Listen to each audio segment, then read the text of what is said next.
Merci, Monsieur le Président.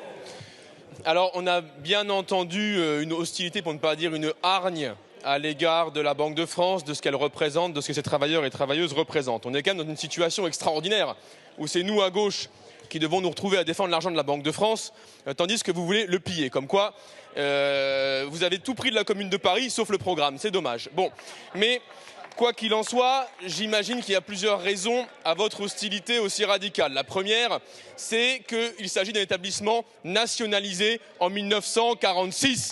Il s'agit d'un établissement dans lequel des centaines ou des milliers de travailleuses et de travailleurs aspirent à revenir dans le cadre d'un pôle public bancaire qui pourra enfin aller contrôler vos amis, leurs comptes en banque, leurs transferts fiscaux et contrôler les régimes de capitaux frontaliers et transfrontaliers. Donc évidemment, j'imagine que tout ce qui est régulation des capitaux et des actifs vous déplaît. C'est normal, ça vous concerne, même si normalement là-bas il n'y a pas de lithographie, mais je ne vais pas vous faire un tableau. Alors, par ailleurs, il y a quand même une question de contenu. Il y a quand même une question de contenu des caisses en question, puisque ça a été dit par des collègues. Il y a 15 milliards d'euros qui sont provisionnés.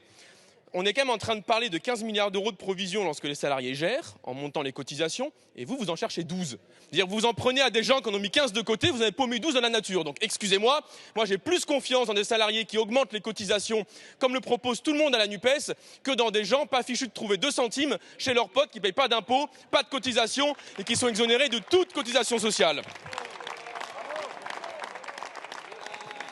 Par ailleurs, je ne sais pas qui a fait les fiches du ministre, mais ce n'est pas un régime de capitalisation, c'est un régime de répartition provisionnée, c'est assez différent. Certes, c'est technique, mais je pense que lorsqu'on travaille au ministère, on peut aller dans ce niveau-là de technique.